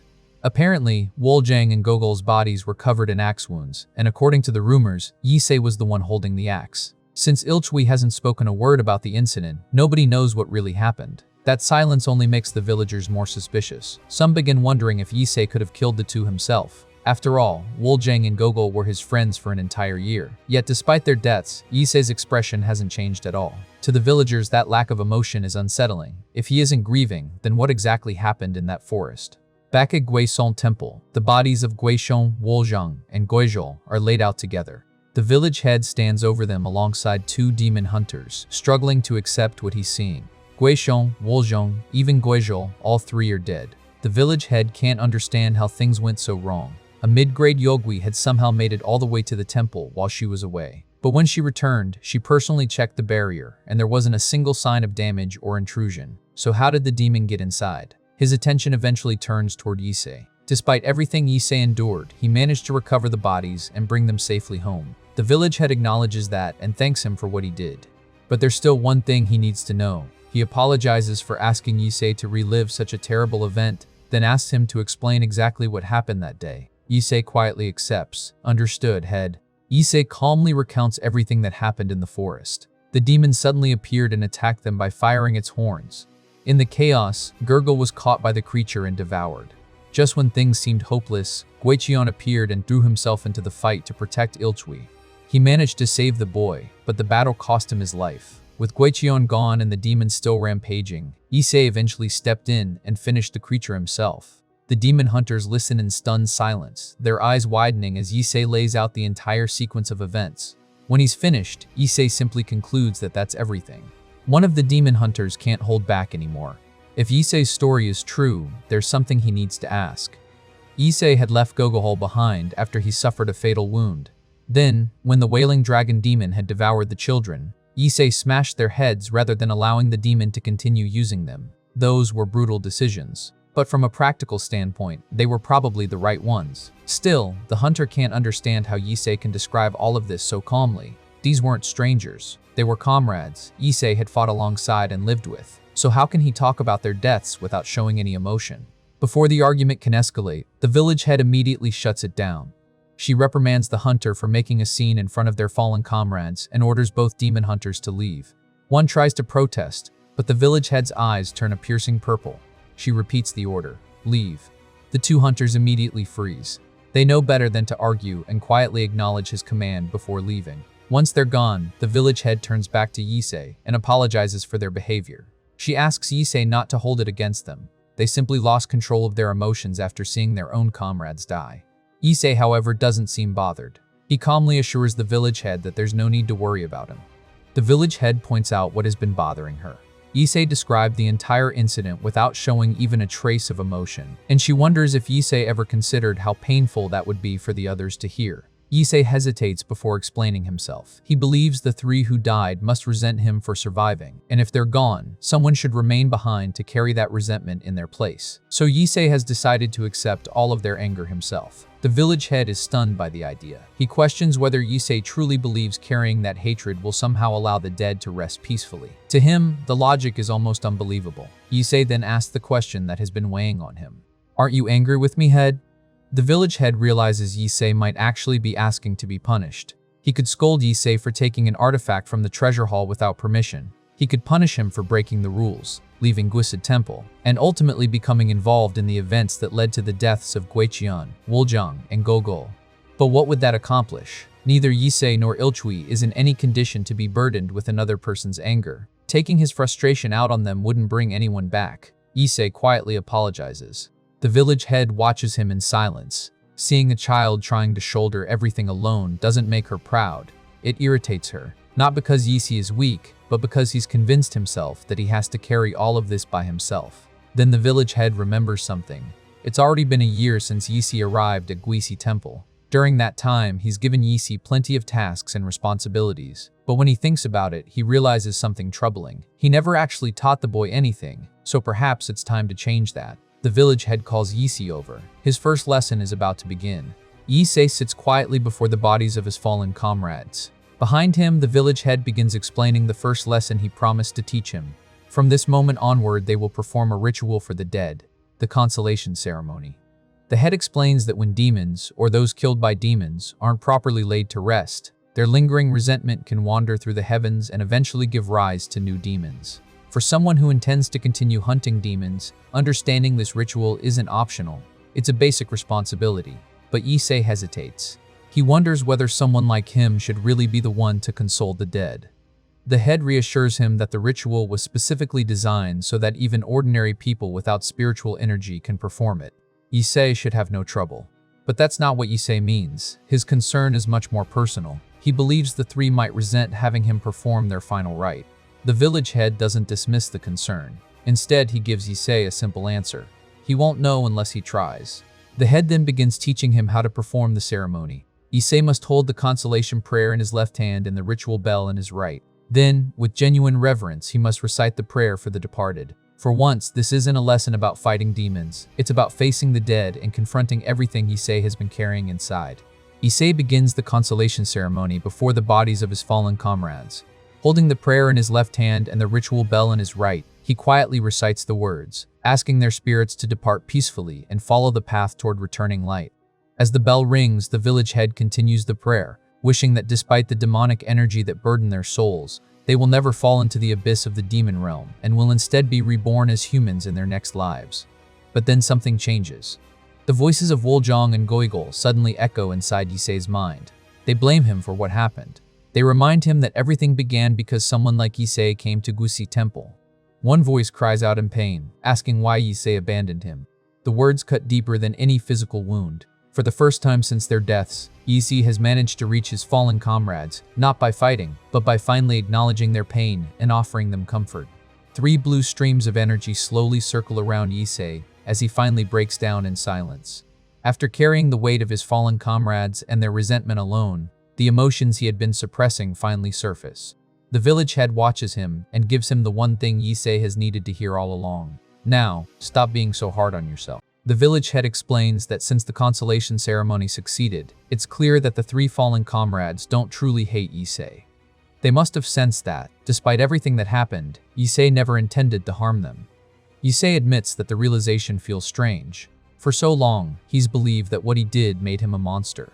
The thought that Woljong, Goigol, and Guichun might not hate him leaves him almost unable to understand his own feelings. The head immediately stops him from calling himself a monster. If Issei's biological parents could hear him say such things, they would be devastated. That makes Issei pause. He wonders whether people whose faces he doesn't even remember could really cry for someone like him. The village head then realizes something he never knew about Issei. The people who raised him in Subu village weren't his biological parents. Issei confirms it. They were his adoptive parents. They took him in and raised him as their own. For the first time, Issei tells the head about his past. He doesn't know where he was born or who his biological parents were. His earliest memory is simply waking up collapsed in the rain. A scholar who was well known in the area found him and eventually helped arrange for him to be adopted. His adoptive parents knew from the beginning that Issei was different from other children, but they never treated him differently. They loved him as their own son, and because of that kindness, Issei made a promise to himself. One day, he would repay them for everything they had given him. Issei finally reveals the deepest wound he's been carrying. His adoptive family was massacred by demons, and now he feels that revenge is all he has left. More than that, he clings to revenge because he hopes eliminating demons might somehow ease the guilt he carries over surviving. The village head is quietly moved. Issei wasn't even related to his family by blood, yet the hatred he carries toward the demons is this intense. That alone tells her how deeply he treasured the love they gave him. She asks Issei a difficult question. Does he really believe their deaths mean he can never repay them? Instead, why not fulfill the last wish they left behind? Issei doesn't immediately understand. The head explains that his adoptive parents treated him without prejudice despite knowing he was different. That means they probably wanted the same thing any parents would want for their child, to grow up safely, live well, and become a good person. If Issei can live according to that wish, then perhaps his parents can finally rest without regrets. For the first time, Issei sees another possibility. Even if the dead are gone, he can still do something for them. He can live for his parents and younger sibling. He can honor Gogol, Woljang, and Sir Guichun. And he can continue exterminating demons, not simply out of hatred, but while carrying out the wishes those people left behind. With that realization, Issei finally feels like he's found a path forward. He sincerely thanks the village head, saying he learned so much from her. The village head is left thinking. She only told Issei to grow up like a normal child. She never expected him to transform those words into yet another responsibility to carry on his shoulders. Still, she can't deny the relief on his face. For once, this child looks a little lighter. Because the way Issei has been living all this time is suffering in itself, and somehow, he's still trying to turn that suffering into a reason to keep moving forward, just like the people who came before him. The village head asks Issei how old he is now. Issei answers that he's 11. That means he still has 5 years before reaching 16. The age when he'll be old enough to take the entrance examination for one of the greatest demon hunting organizations in the world. The head introduces him to Daemudo. Issei immediately recognizes the name. He's already read about it in the temple library and knows it's an organization of cultivators. But that raises an important question. Would someone like him even be allowed to join? The village head explains that an immortal is a transcendent being who has overcome mortality and defied the laws of heaven. Cultivation is the path toward becoming one, while cultivators are those who walk that path. Daemudo follows a cultivation method known as the demon exercising spirit arts. Over countless years, its cultivators have exorcised countless demons and accumulated enormous amounts of spiritual energy. If Issei can enter Daemudo, he'll have the opportunity to properly learn those arts and finally understand the power within him. Then the head gives him the real reason she wants him to go. Perhaps, after learning everything Daemudo has to offer, Issei will finally discover the answer to the question that's haunted him for so long. Is he truly a monster or not? The village head continues explaining what makes cultivators different. Cultivators are people obsessed with reaching greater heights through cultivation. To achieve their goals, some are willing to perform strange and extreme deeds that ordinary people would never consider. Because of that, the world often views cultivators themselves as monsters. Then the head turns the idea back toward Issei. If Issei already feels like a monster among ordinary people, isn't he curious whether he'll still feel like one among actual monsters? The word catches Issei's attention. Monsters. For the first time, the idea seems to genuinely intrigue him. Issei makes his decision. When he turns 16, he'll leave for Daemudo and take the entrance examination. The head agrees that it's a wise choice, but there's still work to do before then. The head plans to finish exterminating the remaining demons first. Once she returns, she will begin conditioning his body so he'll be prepared for Daemudo's training. Issei accepts. Before she leaves, she gives him one final piece of advice. She suggests that he tell the other Dokaibi about himself as well. Issei has spent so much time assuming what others think of him, just as he misunderstood the wishes of his deceased family and comrades. Perhaps the other Dokaibi are doing the exact same thing with him. They may not understand Issei any more than he understands them, so maybe it's time to let them see who he really is. Ilchui lies alone in his room, still trapped in the memories of the friends he lost. He quietly repeats their names, Woljung, Goigol. Then the guilt overwhelms him. He was the one who suggested they go hunting the child ghost. If he hadn't made that suggestion, none of this would have happened. In his mind, their deaths are entirely his fault. Maybe he should die too. Suddenly, a finger pierces through the fabric covering the door. Issei's eye appears through the hole. He calmly calls out to Ilchui, introducing himself and explaining that he heard the boy hasn't left his room since that day, so he came to check on him. Issei then addresses the thing Ilchui has been terrified to face. He knows Ilchui was there when he attacked Woljung and Gogolol. Issei apologizes, explaining that he lives to exterminate demons, and whenever he faces one, eliminating it becomes the only thing he can think about. Issei admits that Ilchui probably thought he was a monster too. But something has changed. Issei has found another reason to keep living. He intends to accomplish the things the dead were unable to finish. For Sir Guixion, a warm-hearted man who genuinely cared about children, Issei will become an adult capable of caring for children himself. For Woljung, who dreamed of becoming a demon hunter, Issei will become the greatest demon hunter there is. And for Gogahol, Issei remembers his final wish. He wanted everyone to get along. Issei admits that words have never been his strength. He struggles to express his emotions, especially after everything that has happened. Still, he asks Ilchui if he'd be willing to let him come inside so they could talk. Issei doesn't care how long it takes. He wants to become friends with Ilchui. It's a simple request, but for Issei, it's a huge step. Instead of carrying everything alone, he's finally choosing to reach out to someone else. Before leaving, Issei casually apologizes for the hole he made in the window. He promises to patch it up before he goes.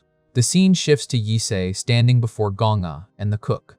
Gonga looks at him for a moment before suddenly pulling him into a tight hug, tears streaming down her face. Issei is caught off guard, but the warmth of the embrace says everything words can't. Nearby, the cook watches the two of them with a gentle smile. For the first time in a long while, Issei isn't standing alone. Issei approaches one of the demon hunters who had previously confronted him alongside the village head. He quietly holds out the man's robe, but the hunter only stares at him coldly. Issei doesn't argue or try to explain himself. He simply hands it over and walks away. It's a small moment, but it shows that the tension between them hasn't disappeared yet. The days slowly begin to pass, and Yisei's life starts changing. He spends time in the library reading while Gong-ah sleeps peacefully beside him. He trains under Mongrion, pushing his body harder with each session and gradually improving his martial arts. Outside, Yisei and Gong-ah play together in the snow, sharing moments of simple childhood happiness that would have been impossible for him before. Little by little, Yisei begins experiencing something he had almost forgotten how to have: a normal life. But there is one thing Yisei never gives up on. Whenever the days pass, he continues standing near Ilchui's house, quietly waiting for his friend to come outside. Days become months, months become years, and Yisei grows older. Yet no matter how much time passes, he still returns to the same place and waits. The camera lingers on the house. The small hole Yisei once made has been carefully patched up. Then another patch appears, and another. Each one is a quiet reminder that Yisei kept his promise. He never stopped waiting for Ilchui, and he never stopped believing that one day, Ilchui would finally open that door. Gong-ah finishes preparing food and steps out of the restaurant carrying a plate of rice balls. The moment she notices Yisei standing nearby, her expression brightens. She wonders why he didn't say anything when he arrived and instead just stood there silently. Yisei calmly explains that she looked busy, so he decided to wait. Gong-ah can only sigh at his overly patient nature. She tells him she'll serve the food right away, then happily calls out his name as she heads back inside. Even after all these years, Yisei still has that same quiet habit, waiting patiently instead of wanting to bother anyone.